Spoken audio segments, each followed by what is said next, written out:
नमस्कार, स्वागत है आप सभी का डीडी न्यूज पर। आप देख रहे हैं मिड डे प्राइम। मैं हूं ऋतु वर्मा। अगले 1 घंटे में हम बात करेंगे देश भर की बड़ी खबरों की, बताएंगे कि दुनिया भर में कौन कौन सी खबरों पर है सबकी नजर, क्या चल रहा है खेल और अर्थ जगत में, और कुछ झलकियां फिल्म कला संस्कृति के क्षेत्र से। लेकिन सबसे पहले अभी तक की बड़ी खबरें। कर्नाटक के महर्षि वाल्मीकि एसटी विकास निगम घोटाला मामले में ईडी का बड़ा एक्शन। बेल्लारी में एक सांसद और 3 विधायकों के ठिकानों पर छापेमारी।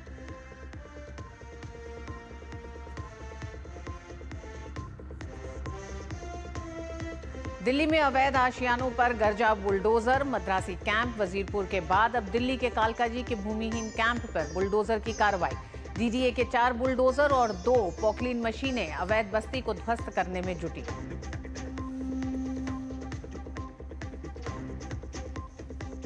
समूचे उत्तर भारत में गर्मी का सितम जारी। राजस्थान के लिए गर्मी का रेड, तो वहीं दिल्ली के लिए अगले कुछ दिन तक ऑरेंज अलर्ट जारी।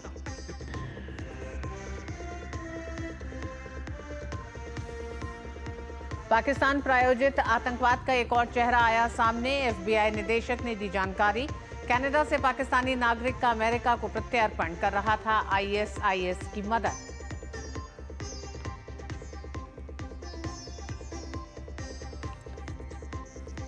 और लॉस एंजल्स में हिंसक प्रदर्शनों के बीच कई जगहों पर आगजनी और लूटपाट, कई हिस्सों में कर्फ्यू जारी। ट्रंप ने प्रदर्शनकारियों को बताया राष्ट्रीय सुरक्षा को खतरा।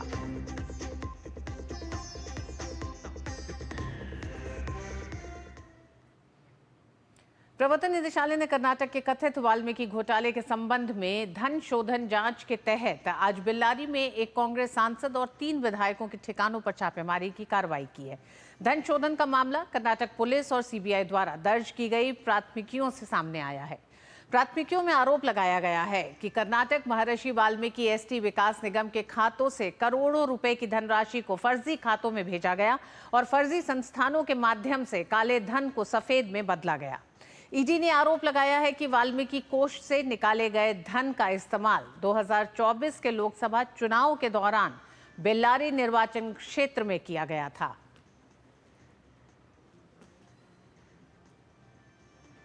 तो ये बड़ी कार्रवाई इस समय कर्नाटक के बेल्लारी में जारी है। बेल्लारी में ईडी की छापेमारी जारी है और इस पर और जानकारी के लिए हमारे साथी नीरज सिंह जुड़ गए हैं। नीरज, बड़ी कार्रवाई है। ये तमाम एक तरह से ये जो पूरी इस योजना का जो पैसा था, ये एक तरफ जो इस्तेमाल होना था दलितों के लिए, आदिवासियों के लिए, उसका इस्तेमाल किया गया चुनाव में। आरोप बड़ा है। किस तरह से अभी इस समय छापेमारी चल रही है और क्या जानकारी सामने आई है, ये भी चाहेंगे कि दर्शकों को ये पूरा मामला भी विस्तार से एक बार आप बताएं। देखिए, 2006 में महर्षि वाल्मीकि ये जो कोष है वो गठित किया गया था और उसका मकसद यही था कि कर्नाटक में जो एससी समुदाय के जो लोग हैं, पिछड़े जो लोग हैं, उनकी भलाई के लिए काम करना, उनकी भलाई के लिए योजनाएं बनानी है। उसमें करोड़ों रुपए जो कोष है उसमें पहुंचे भी थे, लेकिन बाद में होता यह है कि कांग्रेस के कुछ एमपी और कांग्रेस के कुछ सांसदों के द्वारा उस कोष का दुरुपयोग किया गया और उसमें से कई सारे खातों में उस रकम को निकाला गया। 20 करोड़ से ज्यादा की ये रकम थी और उन खातों में इस रकम को भेजकर फिर पर्सनली रूप से उन पैसे का जो प्रयोग है वो 2024 में बेल्लारी में जो चुनाव, लोकसभा का चुनाव लड़ा गया था, उस समय कांग्रेस के जो सांसद हैं, कांग्रेस के जो उम्मीदवार हैं और इसके अलावा कई सारे जो एमएलए हैं, उन्होंने अपने अपने चुनाव प्रचार में उस फंड का प्रयोग किया गया था। अब ये इसमें कर्नाटक पुलिस ने भी एफआईआर दर्ज करी थी, सीबीआई ने भी इसमें मामला दर्ज किया था। अब जो कर्नाटक में सांसद है कांग्रेस पार्टी के ई तुकाराम, उनके परिसरों में जो ईडी है वो छापे मार रही है। इसके अलावा 3 एमएलए हैं कांग्रेस के, जहां पर ये छापेमारी की जो कार्रवाई है वो चल रही है। ईडी का ये मानना था कि इस पैसे का जो दुरुपयोग है वो इन लोगों के द्वारा किया गया था। ये एक बड़ा करप्शन है और इसमें कौन कौन लोग और शामिल हैं, किन किन लोगों के खाते में ये रकम पहुंची थी, उस खाते में जो रकम पहुंची थी उसका प्रयोग है चुनाव के अलावा और कौन कौन से निजी कार्यों के लिए किया गया। तो इस को लेकर जो ईडी है, मनी लॉन्ड्रिंग के तहत इसमें ईडी ने मामला दर्ज किया है और ये छापेमारी की जो कार्रवाई है वो चल रही है। इसमें एक सांसद है ई तुकाराम और 3 एमएलए हैं जिनके परिसरों में ईडी की टीम अभी भी छापेमारी की कार्रवाई कर रही है। इससे पहले भी ईडी ने ऋतु छापेमारी की कार्रवाई की थी और कई सारे महत्वपूर्ण दस्तावेज बरामद किए थे। और ईडी का अभी कहना है, अभी थोड़ी देर पहले ही हमारी ईडी के अधिकारियों से बात हुई है, उनका कहना है कि कई सारे डिजिटल जो साक्ष्य हैं वो बरामद कर लिए गए हैं, कई सारे दस्तावेज हैं वो बरामद कर लिए गए हैं और जो सीधे सीधे बताते हैं कि उस पैसे का दुरुपयोग लोकसभा चुनाव में किया गया था। ये एक गंभीर मसला है कि चुनाव को प्रभावित करने के लिए एक सरकारी कोष में जो रकम जमा थी, जिसको खासतौर से दलित समुदाय के लिए और जो पिछड़े वर्ग के समुदाय के लिए, उनके लिए खर्च करना था और उस पैसे का प्रयोग रकम लोकसभा चुनाव में की गई थी। तो ये एक बड़ा आरोप है और इसी के तहत ईडी ऋतु अभी भी कार्रवाई कर रही है। जी, बहुत बहुत धन्यवाद नीरज, विस्तार से पूरी जानकारी देने के लिए इस पूरे बड़े मामले पर। और कर्नाटक में इस समय बेल्लारी में ईडी की छापेमारी जारी है। महर्षि वाल्मीकि एसटी विकास निगम घोटाले मामले में ये छापेमारी की जा रही है। बेल्लारी के कांग्रेस सांसद ई तुकाराम के घर और 3 विधायकों के घरों पर यह छापेमारी की गई है। बढ़ते हैं खबरों में आगे। मद्रासी कैंप वजीरपुर के बाद अब दिल्ली के कालकाजी के भूमिहीन कैंप पर बुलडोजर की कार्रवाई की जा रही है। पूरे इलाके में भारी संख्या में पुलिस बल तैनात है। डीडीए के 4 बुलडोजर और 2 पोकलिन मशीनें अवैध बस्ती को ध्वस्त करने में जुटी हैं। इससे पहले सोमवार को दिल्ली विकास प्राधिकरण ने उच्च न्यायालय के निर्देशों के बाद दक्षिण दिल्ली के कालकाजी एक्सटेंशन में भूमिहीन कैंप के सभी निवासियों को एक आधिकारिक नोटिस जारी किया, जिसमें उन्हें अवैध झोपड़ियों के आगामी विध्वंस को देखते हुए अपने परिसर खाली करने का निर्देश दिया गया। कोर्ट के आदेश से डीडीए ने यहां पर खाली करने के नोटिस दिए। मंगलवार दोपहर से मौके पर भारी संख्या में पुलिस बल परेड करती नजर आई थी। कार्रवाई का विरोध करने पर पुलिस लोगों को हिरासत में भी लिया गया।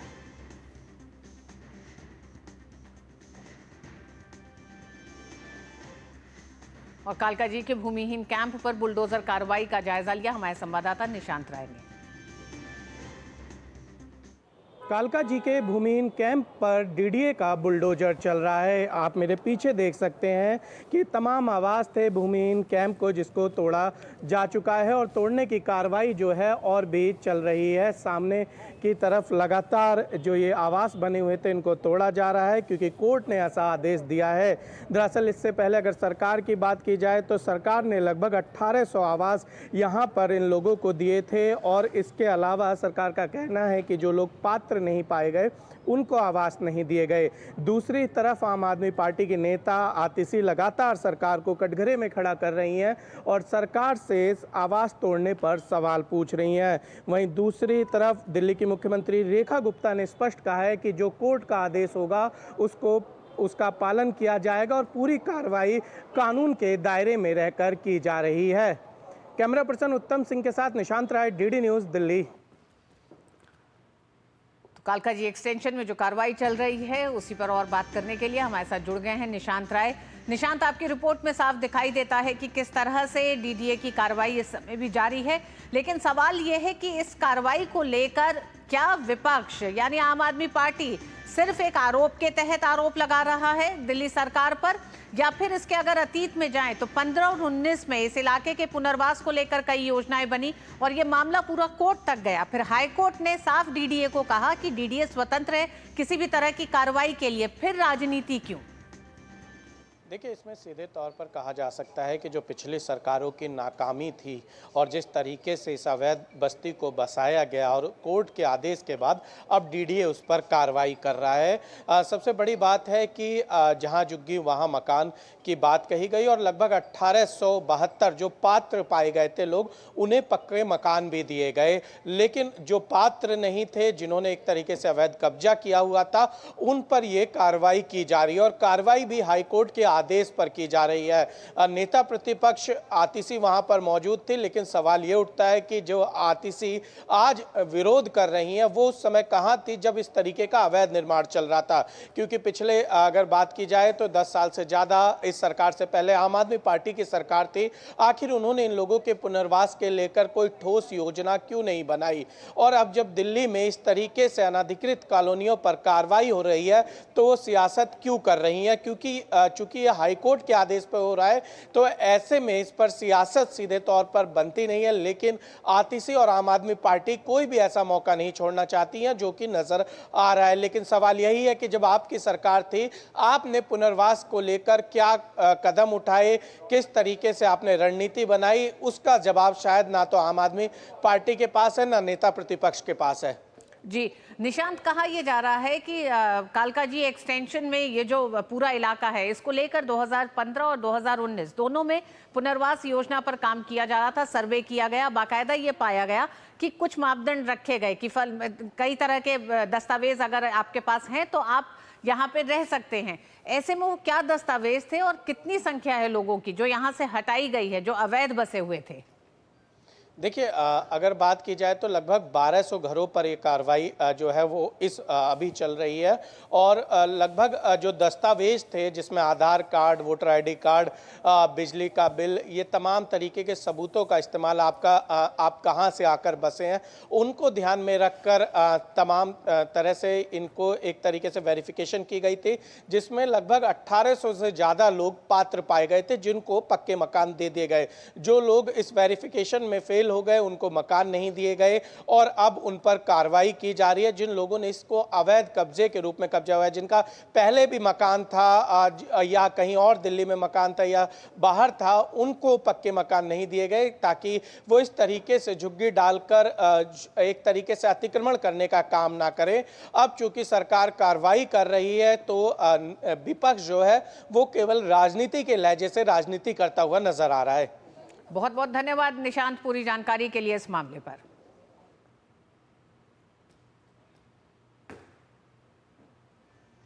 और मिड प्राइम में वक्त एक छोटे से ब्रेक का है, देखते रहिए डीडी न्यूज, खबरें जारी रहेंगी।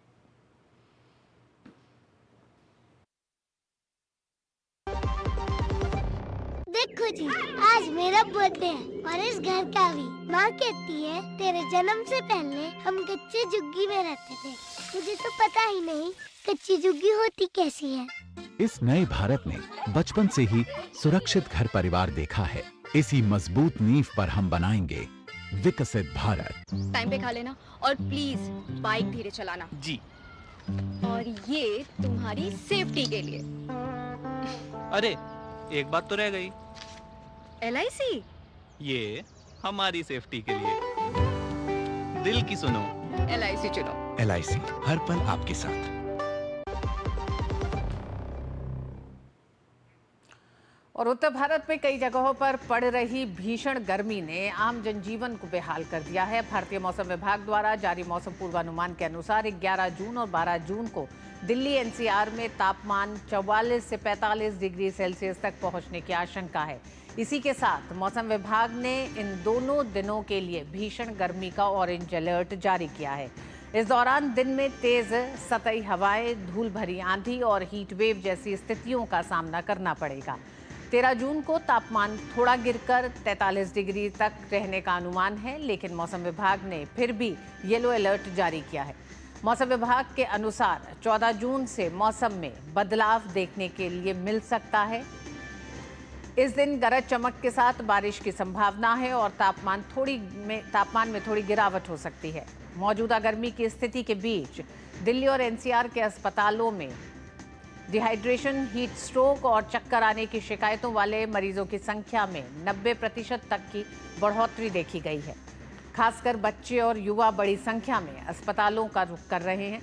डॉक्टरों ने लोगों को दिन में बाहर निकलने से बचने, पानी और इलेक्ट्रोलाइट्स का सेवन करने और धूप में सीधे संपर्क से बचने की सलाह दी है।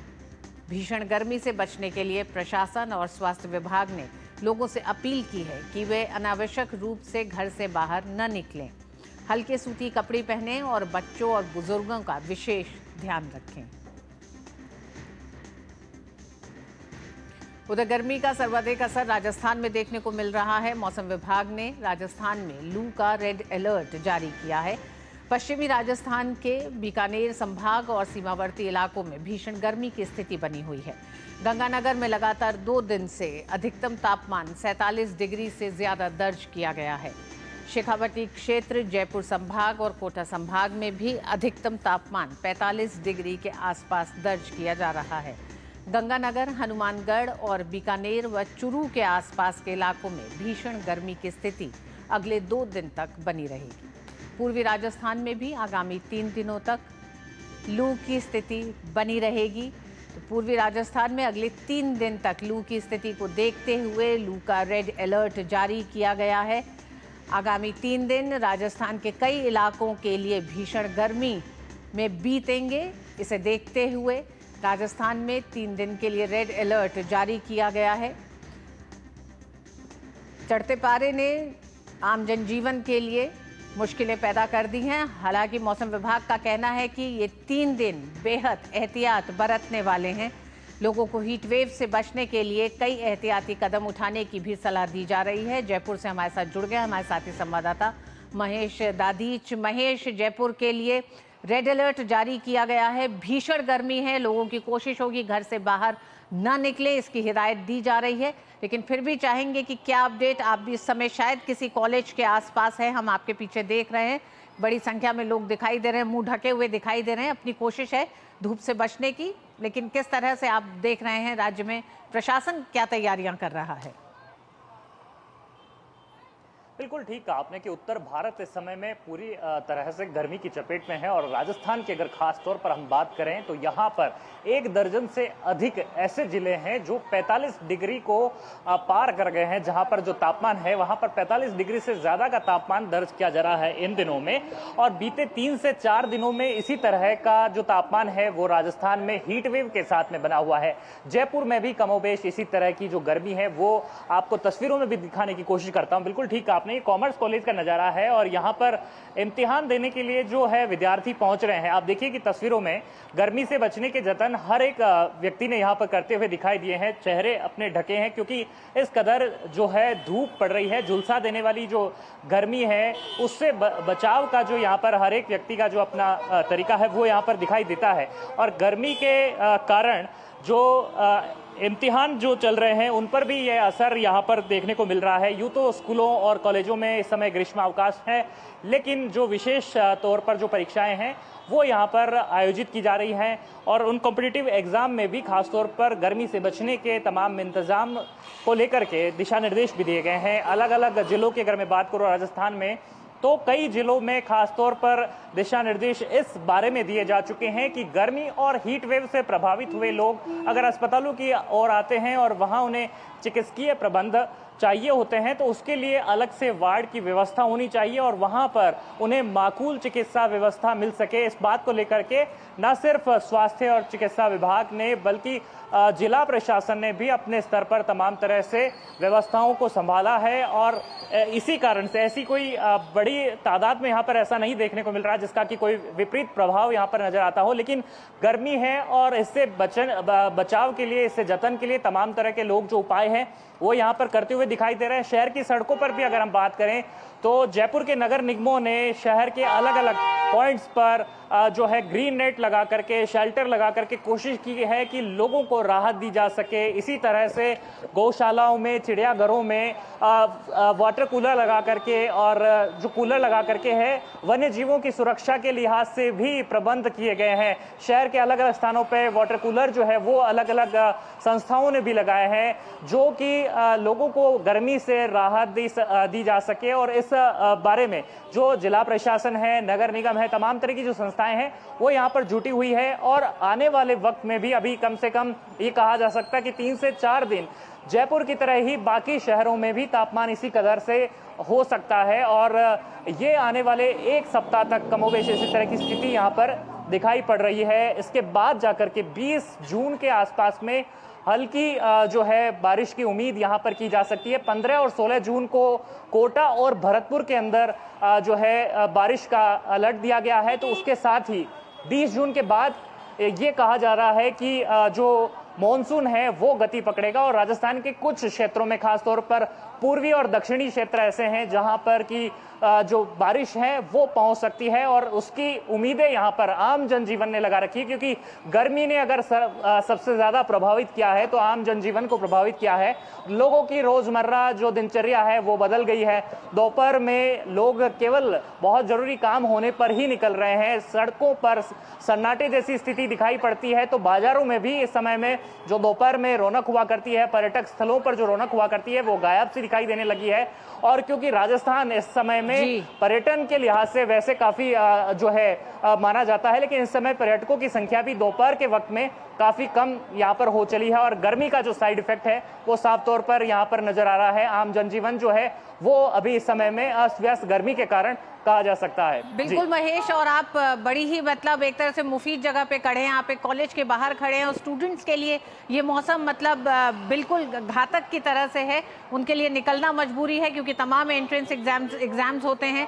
आपने कहा कि अस्पतालों में व्यवस्थाएं की गई हैं, कोटा का जिक्र किया। कोटा एक ऐसा जिला है जो कि स्टूडेंट्स के लिए यानी कि विद्यार्थियों के लिए हॉस्टल्स हैं, हॉस्टल्स में उस तरह की सुविधाएं नहीं है। इन सब चीज़ों को देखते हुए अगर कुछ स्टूडेंट्स आपसे बात करना चाहें कि किस तरह से वो गर्मी से निपटने की कोशिश कर रहे हैं, निकलना तो मजबूरी है, एग्जाम्स हैं, उसके लिए निकलना ही है उन्हें। बिल्कुल, मैं कोशिश करूंगा यहाँ जो स्टूडेंट्स हैं उनसे बात करने की और गर्मी के हाल आप तक पहुँचाने की। किस तरह से गर्मी से अभी इस समय जो बेहाल हो रखे हैं। कहाँ से आए हो आप? गांव से आया हूँ मैं। गांव से आए। गर्मी बहुत पड़ रही है? गर्मी बहुत पड़ रही है। गर्मी बहुत पड़ रही है। भैया आप तो ओला उबर चलाते हैं, किस तरह से गर्मी का सामना इस वक्त में करना पड़ रहा है? बहुत बुरी तरीके से। जयपुर में अभी किस तरह की गर्मी आप लोग को महसूस यहाँ पर हो रही है? ताबड़तोड़ गर्मी है। मतलब गर्मी से निजात के लिए किस तरह से आप लोग दिन भर चलते हैं, क्योंकि बाइक पे चलते हैं, तो किस तरह का इंतजाम करते हैं आप? अभी तो कुछ नहीं, जो पास में प्याऊ वगैरह होते हैं उनका इस्तेमाल करना पड़ रहा है। आप यहाँ एग्जाम देने के लिए आए? हाँ जी। एग्जाम हो गया आपका? गर्मी में थोड़ी सी परेशानी हुई होगी? हाँ, बट अब इंटर से दे ही रहे हैं। एग्जाम था तो मजबूरी है। हाँ। बाहर निकल गई। तो देखिए लोग जो है वो कह रहे हैं कि गर्मी भले ही है, लेकिन यहाँ पर देखिए कुछ मेरे साथी और भी हैं, मैं उनसे भी बात करूंगा। यहाँ पर आप बताइए भैया, कहाँ से आए आप? मैं यहीं से ही, जयपुर से। जयपुर में एग्जाम देने के लिए आए हैं? एग्जाम देने। किसका एग्जाम चल रहा है? आज सीएमए का एग्जाम चल रहा है। अच्छा अच्छा। तो गर्मी किस तरह है और इस गर्मी में आप लोग यहाँ सेंटर पर पहुँच के एग्जाम दे रहे हैं, किस तरह की परेशानी? गर्मी काफ़ी तेज है, बट एग्जाम में तो आना ही पड़ेगा। और कुछ ऑप्शन है नहीं, बट गर्मी काफ़ी तेज है 2-3 दिन से। देखिए गर्मी काफ़ी तेज है और लोग जो हैं वो किस तरह से परेशान हैं वो हमने आपको तस्वीरों में दिखाया है। मौसम की मार इस समय में पूरे प्रदेश पर है और राजधानी जयपुर में भी लोग यहाँ पर सड़कों पर निकलने की केवल मजबूरी जो है उसे आप मानिए, क्योंकि ये एक वजह होती है कि जब इम्तिहान को नहीं छोड़ सकते और तमाम जो स्टूडेंट्स हैं वो आज अपना एग्जाम देने के लिए पहुंचे हैं, कोई जरूरी काम के लिए यहाँ बाहर सड़कों पर निकला है। लेकिन बाकी के लोगों को भी यहाँ प्रशासन ने यही कहा है कि 12 बजे से लेकर दोपहर 3 बजे का जो वक्त है उसको अवॉइड करें, क्योंकि सड़कों पर इस समय में गर्मी काफ़ी ज़्यादा है और ऐसे में निकलना मुश्किल हो सकता है, दुष्कर हो सकता है और स्वास्थ्य के लिहाज से भी ये ठीक नहीं है। इसलिए जो है खासतौर पर अलर्ट बोला जा रहा है और बुजुर्गों के लिए, बच्चों के लिए खासतौर पर, और जो बीमार लोग हैं उनको गर्मी से बचाव के तमाम तरह के इंतजाम करने चाहिए। इस लिहाज से यहाँ पर बार बार प्रशासन की तरफ से अपील भी की जा रही है ताकि चिकित्सकों की तरफ से जो यहाँ पर बोला गया है कि जो व्यवहार में किस तरह की चीज़ों का, खान पान में जो है ठंडे पदार्थों का इस्तेमाल करना है, उस बात को लेकर के भी यहाँ पर प्रशासन की तरफ से और चिकित्सा विभाग की तरफ से भी एक गाइडलाइन जो है वो यहाँ पर तय की गई है कि उसकी जो पालना है वो न सिर्फ तमाम सरकारी संस्थानों में भी की जानी है बल्कि आम जनजीवन को भी किस तरह से करनी चाहिए उसे लेकर के भी एक गाइडलाइन की जो पालना है वो करने के लिए कहा गया है। जी हाँ, बिल्कुल महेश, विस्तार से आपने बताया कि किस तरह से अगले 3 दिन के रेड अलर्ट के को देखते हुए प्रशासन ने कई तैयारियां की हैं, कई मोर्चों पे की हैं, जहां आम जनजीवन के लिए सुविधा तमाम की जा रही है, तो वहीं अस्पतालों में व्यवस्थाएं की गई हैं कि अगर इन 3 दिनों में किसी तरह की कोई स्थिति पैदा होती है तो कैसे उससे निपटा जाए। वहीं जानवरों और पशुओं को लेकर भी संवेदनशीलता प्रशासन में दिखाई दी है, जो व्यवस्थाएं की गई हैं। बहुत बहुत धन्यवाद विस्तार से पूरी चर्चा करने का कि मौसम का कितना खराब असर आम जनजीवन पर पड़ रहा है। और आइए आपको बताते हैं कि हीट वेव से कैसे बचें। लगातार पानी पीते रहें। हीट वेव की इस स्थिति से निपटने के लिए कुछ एहतियाती कदम उठाने की ज़रूरत है। यात्रा पर अपने साथ पानी लेकर ज़रूर चलें, कोई पेय पदार्थ ज़रूर लेके चलें, पानी अपने पास ज़रूर रखें आप। अल्कोहल या कार्बोनेटेड ड्रिंक पीने से बचें। कोल्ड ड्रिंक्स या फिर अल्कोहल पीने से बचें, इससे डिहाइड्रेशन होता है शरीर में। हल्के रंग वाले और ढीले सूती कपड़े पहने। ये तमाम वो एहतियात है जो इन 3 से 4 दिनों के लिए है कि जब आप हीट वेव में आपको बाहर अगर निकलना ही पड़ रहा है तो किस तरह से आप ध्यान दें। धूप में ज़्यादा न रहें, अपने साथ पानी ज़रूर रखें, समय समय पर छांव में खड़े हो जाएं, सिर को ढक के रखें, सूती कपड़े पहने, कोशिश यही करें सिर को छाते या टोपी से ढक कर रखें। ये सबसे ज़्यादा ज़रूरी है। हीट वेव में अगर आपको बाहर निकलना पड़ रहा है तो इन तमाम एहतियात को बरतें। बच्चों और बुजुर्गों को धूप में लेकर बाहर ना निकलें। हालांकि गर्मियों की छुट्टी है, बच्चों को बाहर लेके माता पिता निकलते हैं, लेकिन इस समय आपको बचना चाहिए। बच्चों और बुजुर्गों को बंद गाड़ियों में न छोड़ें, ये भी बहुत ज़्यादा ज़रूरी है ध्यान देना। और वक्त एक छोटे से ब्रेक का है। ब्रेक के बाद खबरें जारी रहेंगी, देखते रहिए मीट इट राइट। क्या आप जानते हैं ये आवाज़ किसकी है? ये आवाज़ है उन पटरियों की जिन्होंने करोड़ों यात्रियों को मंजिलों से जोड़ा है। 17 लाख करोड़ का निवेश जो हर स्टेशन को जोड़ रहा है विकसित भारत के नक्शे से। भारतीय रेल में आपका स्वागत है। 11 सालों में सिर्फ रेलवे नहीं, भारत के सफर करने का अंदाज भी बदला है। ये आवाज है नए भारत की तेज प्रगति की।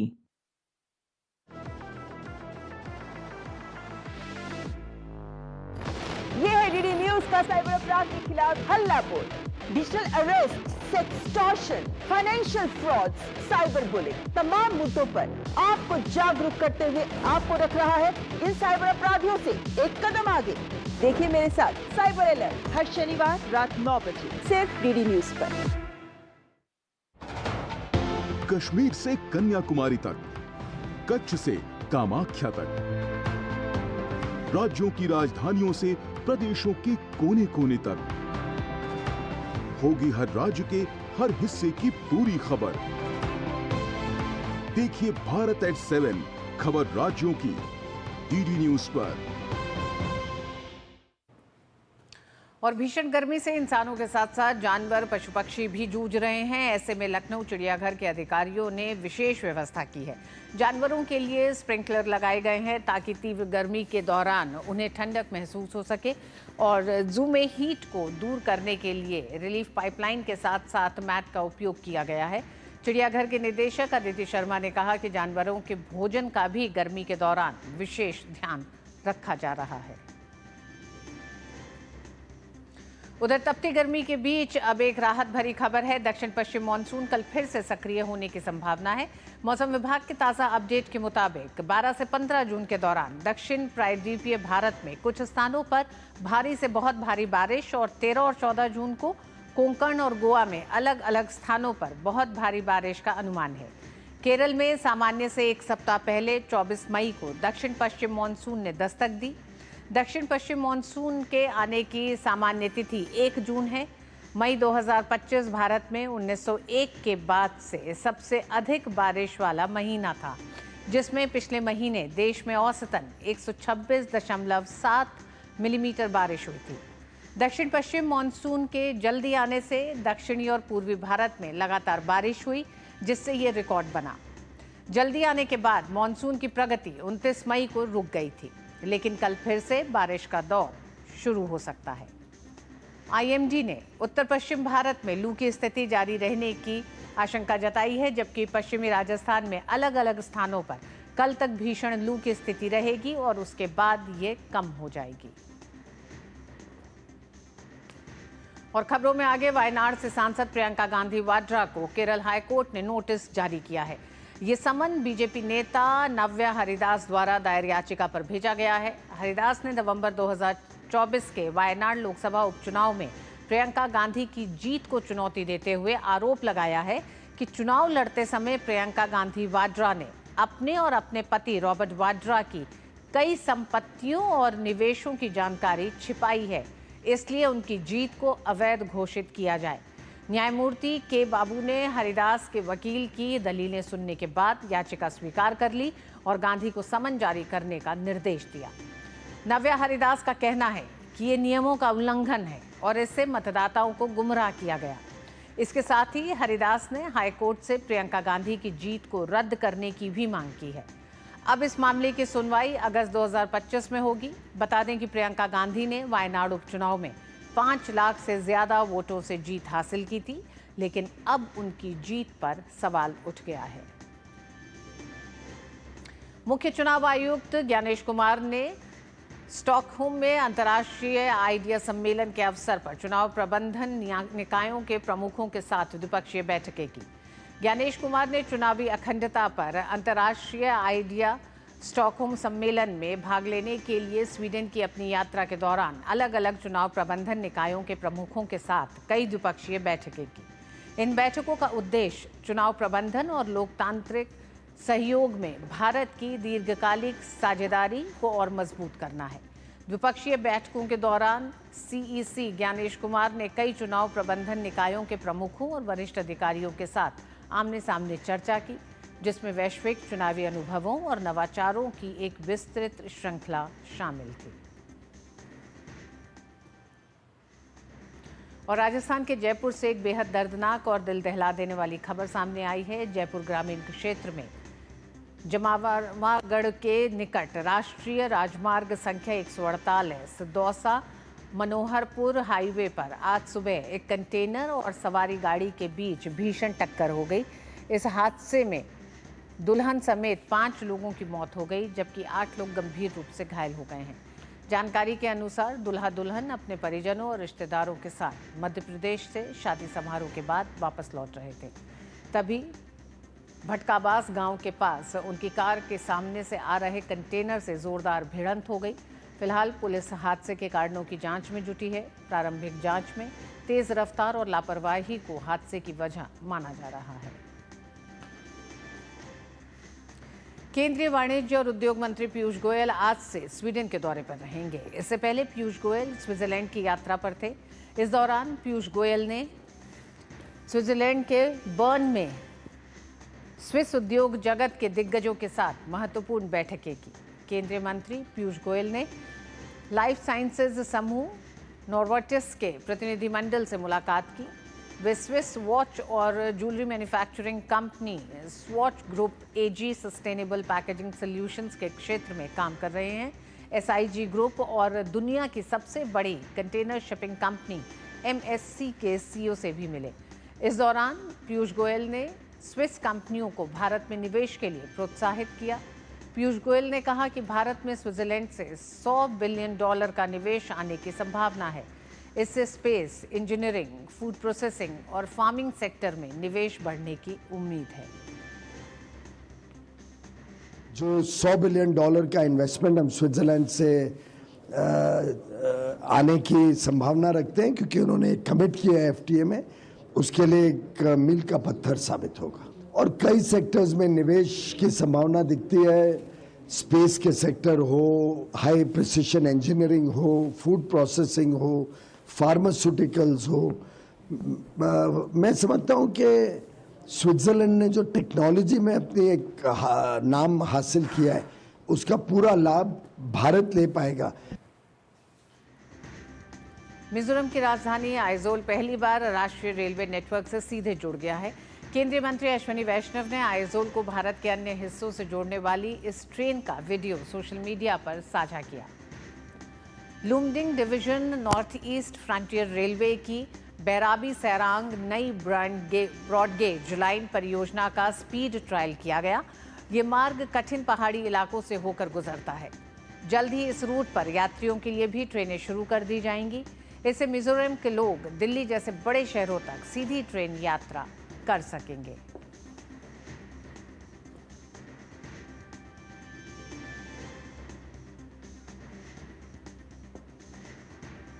राजा रघुवंशी हत्याकांड मामले में सोनम रघुवंशी के बाद चारों आरोपियों राज कुशवाहा, आकाश राजपूत, विशाल सिंह चौहान और आनंद कुर्मी को भी मेघालय पुलिस इंदौर से शिलोंग लेकर आ गई है। चारों आरोपियों को शिलोंग के सदर पुलिस स्टेशन में रखा गया है। आरोपी सोनम रघुवंशी को भी सदर पुलिस स्टेशन रखा गया है। आरोपियों को मेडिकल जांच के लिए शिलोंग सिविल अस्पताल ले जाया जाएगा और फिर कोर्ट में पेश किया जाएगा। मेघालय पुलिस आगे की जांच के लिए पुलिस रिमांड की मांग करेगी। उत्तर प्रदेश में विवाह पंजीकरण को लेकर नियम बदल दिए गए हैं। इलाहाबाद हाई कोर्ट के एक फैसले के बाद आईजी स्टैंप ने विवाह पंजीकरण के नियम में काफी बदलाव कर दिए हैं। अब सहायक निबंधक कार्यालय में विवाह पंजीकरण कराने के दौरान वर और वधू पक्ष के रक्त संबंधी यानी माता पिता, भाई बहन, दादा दादी, नाना नानी या बालिग पुत्र पुत्री की मौजूदगी अनिवार्य होगी। साथ ही विवाह संपन्न कराने वाले पुरोहित या अन्य का शपथ पत्र लगेगा और विवाह पंजीकरण के दौरान उनकी गवाही भी दर्ज हो सकती है। हालांकि पंजीकरण अधिकारी को ये अधिकार होगा कि अगर वो विवाह की प्रामाणिकता से पूरी तरह से संतुष्ट हो तो वो रिश्तेदारों को उपस्थित होने में आंशिक या पूर्ण छूट दे सकता है।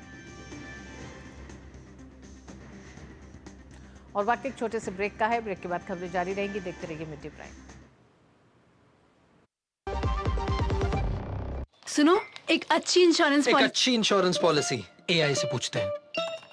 एक ऐसी पॉलिसी जिसमें प्रीमियम पेमेंट हो लिमिटेड पर इनकम आती रहे लाइफ टाइम। LIC का जीवन उत्सव। एक ऐसी पॉलिसी जो दे होल लाइफ इंश्योरेंस कवर भी। LIC का जीवन उत्सव। वाओ, चलो तो LIC की जीवन उत्सव पॉलिसी ही लेते हैं। मैं भी तुमसे यही कह रही थी। LIC का जीवन उत्सव। लाइफ टाइम सेलिब्रेशन मनाइए LIC के जीवन उत्सव के साथ। फ्यूचर सेट है। मेरे गांव की छत से मैं रोज चांद देखता था। फिर एक दिन देखा कि मेरा भारत ही चांद पर पहुंच गया, तिरंगा लेकर। इस अमृत पीढ़ी ने बचपन से ही भारत को अंतरिक्ष में छलांग लगाते देखा है। तभी तो देश को भरोसा है यही जनरेशन हमें ले जाएगी विकसित भारत तक। और आइए अब एक नजर नरेंद्र मोदी सरकार के 11 साल पूरे होने से जुड़ी कुछ खबरों पर डालते हैं।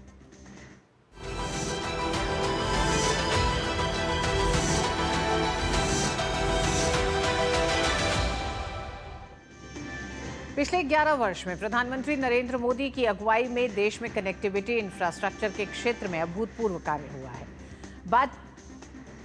बताएंगे आपको रेल कनेक्टिविटी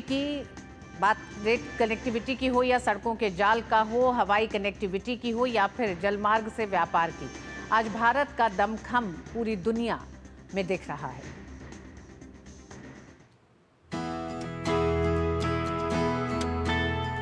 – 2014 से पहले की तस्वीरों को याद कीजिए, जहां खास्ता हाल सड़कें, घंटों देर से चलती रेलगाड़ियां और जब आम लोगों के लिए हवाई सफर एक सपना हुआ करता था। आज वहीं भारत 11 वर्षों के बाद पटरियों पर फर्राटा भर रहा है। सड़कों का जाल देश की जीवन रेखा बन चुकी है। हवाई चप्पल वाले हवाई जहाज में सफर कर रहे हैं, तो वहीं जलमार्ग देश की अर्थव्यवस्था को नई धार दे रही है।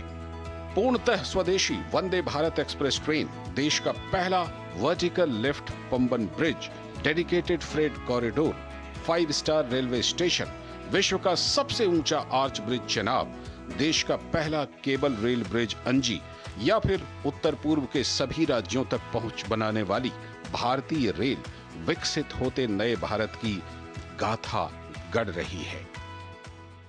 जम्मू और कश्मीर की रेल कनेक्टिविटी दोनों क्षेत्रों के कारोबारियों के लिए नए अवसर बनाएगी। इससे यहां की इंडस्ट्री को गति मिलेगी। अब कश्मीर के सेब कम लागत में देश के बड़े बाजारों तक पहुंच पाएंगे और समय पर पहुंच पाएंगे। चेनाब का ब्रिज एक बहुत बड़ा टेक्निकल मार्वेल है। इसको बनाने में कई तरह की चैलेंजेस थे, उन चैलेंजेस को फेस करके बनाया गया। आप इसके टेक्निकल पैरामीटर्स को अगर देखें तो इस ब्रिज का डिज़ाइन 260 किलोमीटर प्रति घंटा विंड स्पीड और जो जोन 5 सिस्मिक जोन के हिसाब से उसका डिजाइन है। USBRL के पूरा हो जाने से न सिर्फ पूरे जम्मू कश्मीर की तस्वीर बदलेगी बल्कि यहाँ के लोगों की तकदीर भी बदलेगी।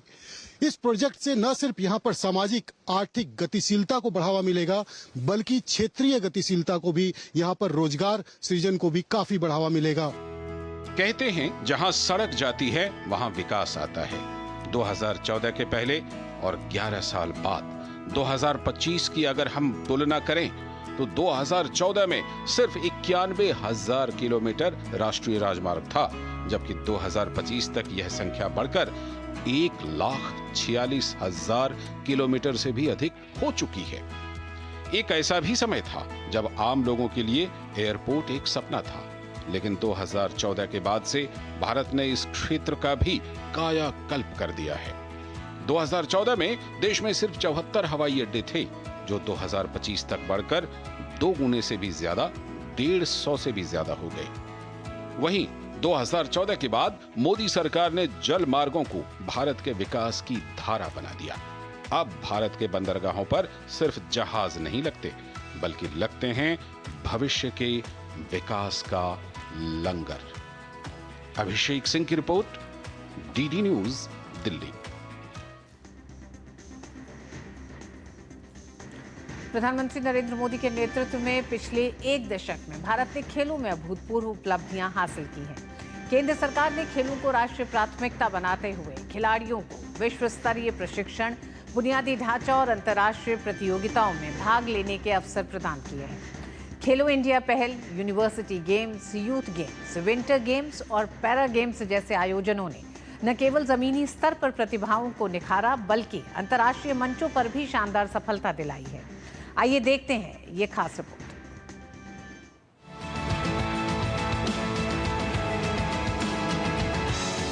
भारत में स्पोर्ट्स अब एक कल्चर के रूप में अपनी पहचान बना रहा है,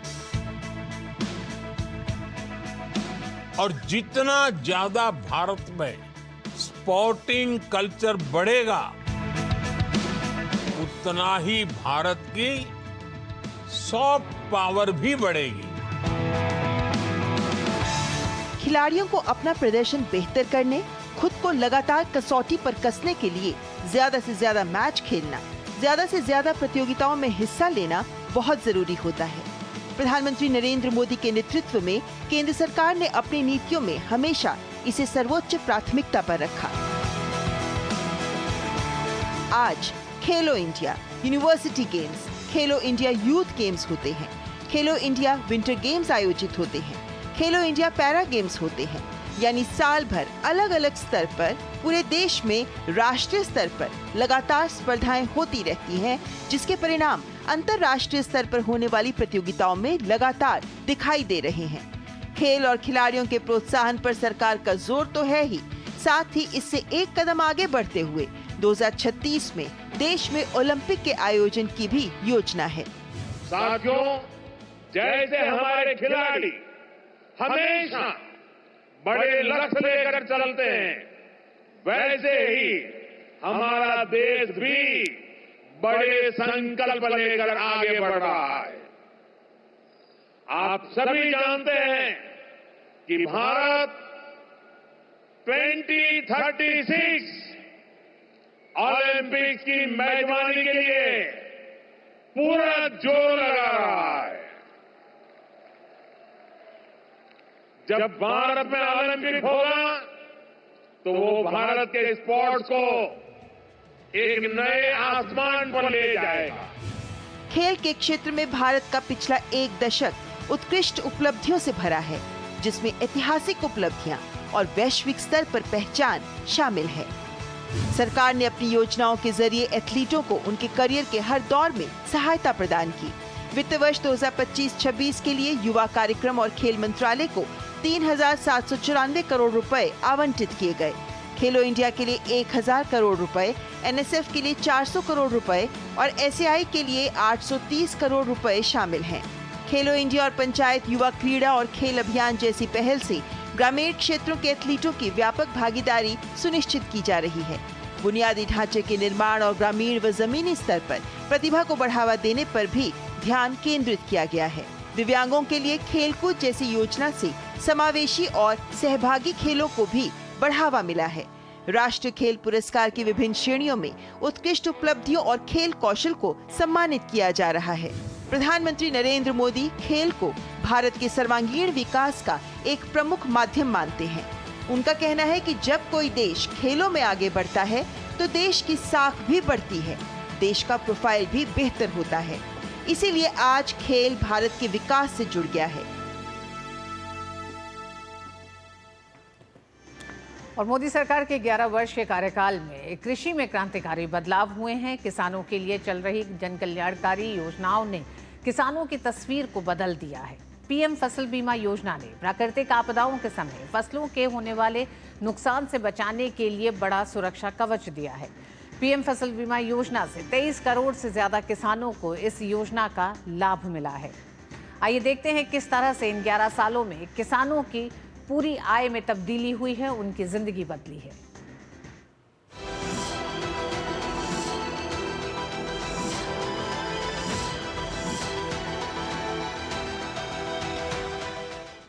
अब देश में इन्हीं छोटे किसानों को ध्यान में रखते हुए कृषि सुधार किए जा रहे हैं, निर्णय लिए जा रहे हैं। फसल बीमा योजना में सुधार हो, एमएसपी को 1.5 गुना करने का बड़ा महत्वपूर्ण निर्णय हो, छोटे किसानों को किसान क्रेडिट कार्ड से सस्ते दर से बैंक से कर्ज मिले इसकी व्यवस्था हो, ये सारे प्रयास छोटे किसानों की ताकत बढ़ाएंगे। पिछले 11 वर्षों में प्रधानमंत्री नरेंद्र मोदी के नेतृत्व में भारत के कृषि क्षेत्र में एक बड़ा परिवर्तन आया है, जो बीज से बाजार तक के दर्शन पर आधारित है। देश में खेतीबाड़ी मौसम पर आधारित है। ऐसे में मौसम की मार से किसानों को बचाने के लिए मोदी सरकार ने साल 2016 में प्रधानमंत्री फसल बीमा योजना की शुरुआत की, जिसका मकसद किसानों का जोखिम कम करना है। प्रधानमंत्री फसल बीमा योजना का उद्देश्य किसानों को एक सरल, किफायती और व्यापक फसल बीमा उत्पाद प्रदान करना है।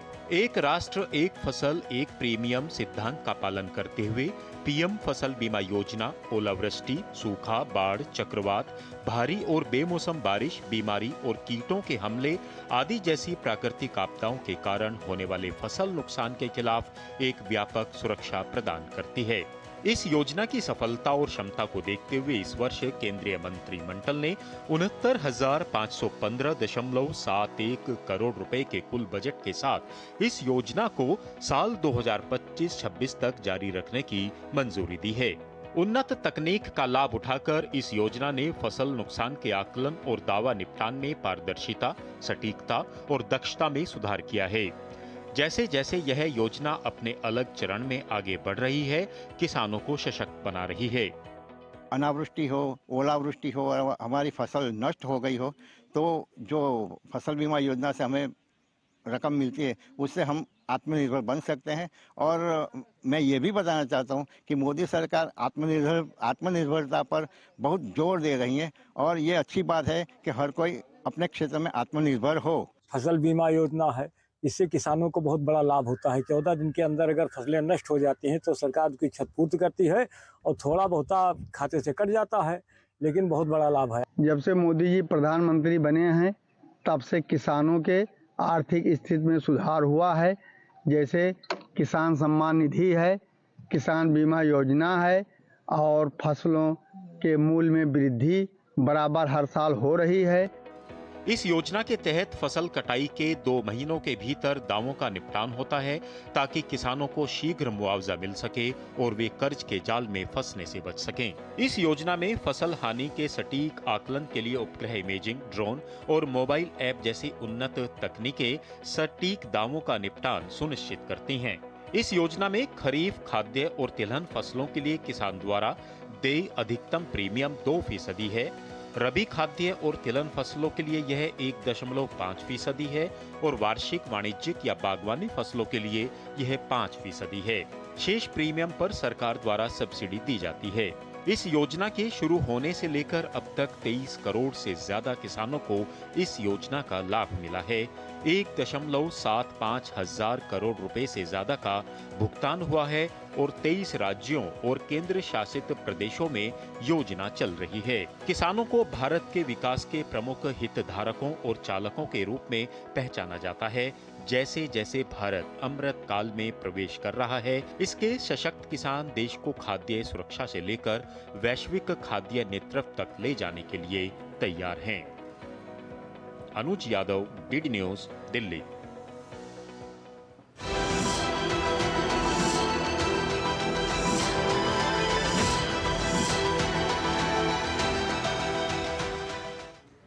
विदेश मंत्री एस जयशंकर 7 दिन के विदेश दौरे पर हैं। अपनी यात्रा के दौरान डॉक्टर एस जयशंकर ने ब्रसेल्स में यूरोपीय संसद के सदस्यों से मुलाकात की। सोशल मीडिया प्लेटफॉर्म एक्स पर उन्होंने लिखा कि यूरोपीय संसद के सदस्यों के साथ बातचीत करके बहुत खुशी हुई। एस जयशंकर ने लिखा कि भारत यूरोपीय संघ के मजबूत संबंधों के लिए उनके समर्थन का स्वागत किया। आतंकवाद के खिलाफ खुद की रक्षा करने के भारत के अधिकार के बारे में उनकी समझ की भी सराहना की। उन्होंने ये भी लिखा कि वैश्विक विकास और क्षेत्रीय मुद्दों पर विचारों का आदान प्रदान भी हुआ।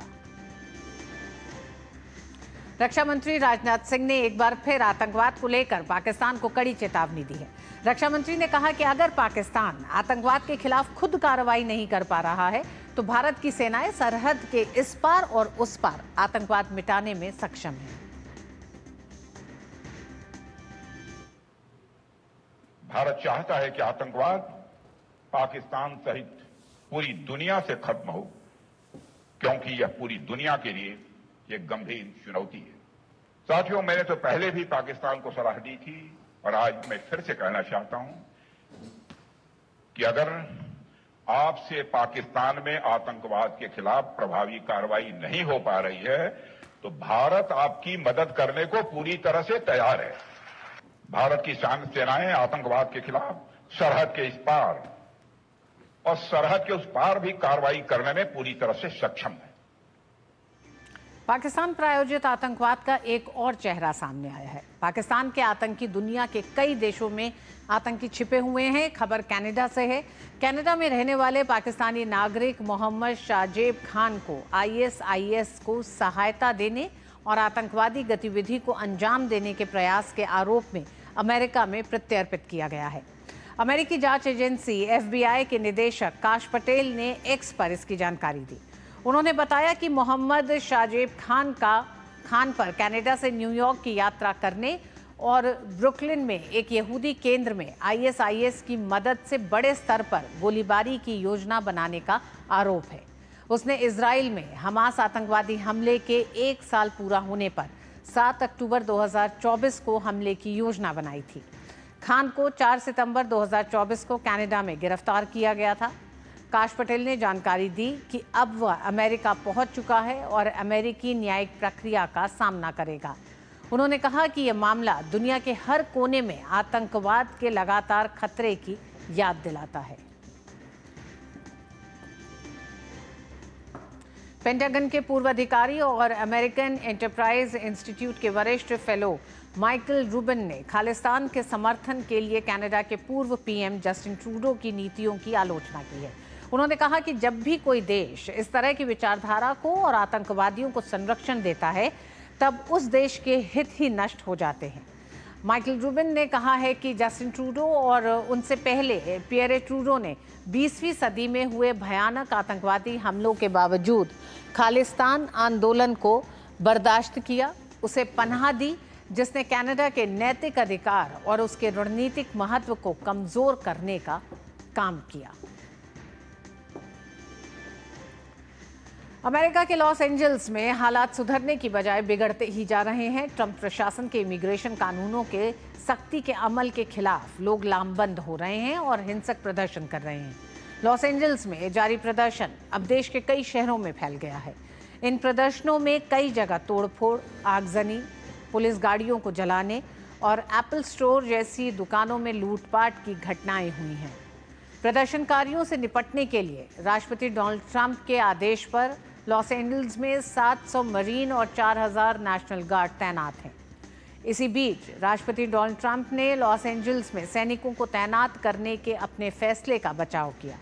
कैलिफोर्निया के फोर्ट ब्रैग में अपने दौरे में सैनिकों से उन्होंने कहा कि लॉस एंजल्स में विरोध प्रदर्शन राष्ट्रीय सुरक्षा के लिए खतरा है। उन्होंने कहा कि कैलिफोर्निया में आप जो देख रहे हैं वो शांति, सार्वजनिक व्यवस्था और राष्ट्रीय संप्रभुता पर पूर्ण हमला है, जिसे विदेशी झंडे लेकर आए दंगाइयों ने अंजाम दिया है। डोनाल्ड ट्रंप ने कहा कि संघीय संपत्ति और कर्मियों की सुरक्षा के लिए सैन्य तैनाती की आवश्यकता थी। दूसरी तरफ कैलिफोर्निया की डेमोक्रेटिक नेतृत्व वाली सरकार ने कहा है कि यह कदम सत्ता का दुरुपयोग और अनावश्यक तौर पर उकसावे वाला है। और देश से जुड़ी कुछ खबरों में ज्येष्ठ पूर्णिमा के अवसर पर बड़ी संख्या में श्रद्धालुओं ने त्रिवेणी संगम पर पावन स्नान किया। भक्तों ने हरिद्वार में गंगा नदी में भी डुबकी लगाई। ज्येष्ठ पूर्णिमा के दिन, जिसे वट सावित्री पूर्णिमा के रूप में भी जाना जाता है, पवित्र नदियों में स्नान, दान और व्रत रखने का विशेष महत्व है। इस दिन लोग भगवान विष्णु और मां लक्ष्मी की पूजा करते हैं और भगवान सत्यनारायण की कथा सुनते हैं। भगवान जगन्नाथ की रथ यात्रा को लेकर अहमदाबाद में तैयारियां जोरों पर हैं। आज ज्येष्ठ पूर्णिमा के अवसर पर भगवान जगन्नाथ की जल यात्रा निकाली गई। जल यात्रा में श्रद्धालुओं की भारी भीड़ उमड़ी। उधर ओडिशा के मुख्यमंत्री मोहन चरण मांझी ने भी श्री जगन्नाथ मंदिर में आयोजित स्नान यात्रा में हिस्सा लिया। 27 जून को आषाढ़ी पूर्णिमा के दिन भगवान जगन्नाथ की रथ यात्रा निकाली जाएगी। और खेल की खबरों में वर्ल्ड टेस्ट चैंपियनशिप 2025 का फाइनल ऑस्ट्रेलिया और साउथ अफ्रीका के बीच 11 से 15 जून के बीच खेला जाएगा। मैच लंदन के लॉर्ड्स क्रिकेट स्टेडियम में आज से शुरू होगा।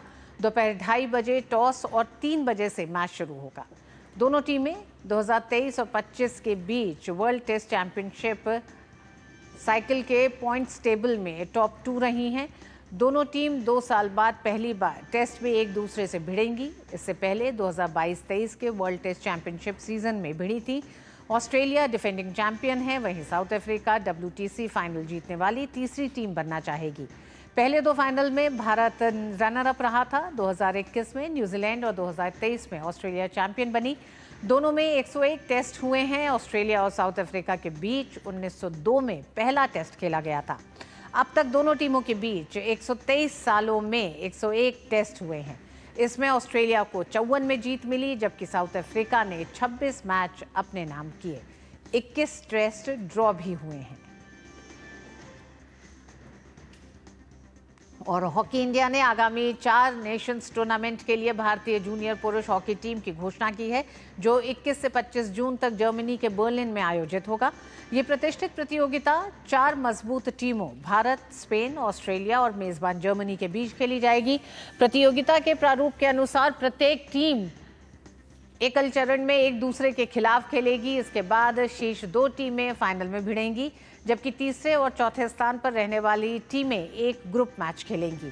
ये टूर्नामेंट भारतीय जूनियर टीम के लिए FIH जूनियर पुरुष हॉकी विश्व कप 2025 की तैयारी का अहम हिस्सा होगा, जो इस साल के अंत में चेन्नई और मदुरई में 28 नवंबर से 10 दिसंबर तक आयोजित होगा। भारतीय टीम की कमान अरिजीत सिंह हंडल के हाथों में होगी। डिफेंडर आमिर अली को उप कप्तान नियुक्त किया गया है। और इन खबरों के साथ मिड डे प्राइम में आज बस इतना ही। मुझे दीजिए अनुमति। देखिए न्यूज़ पंच कृतिका के साथ।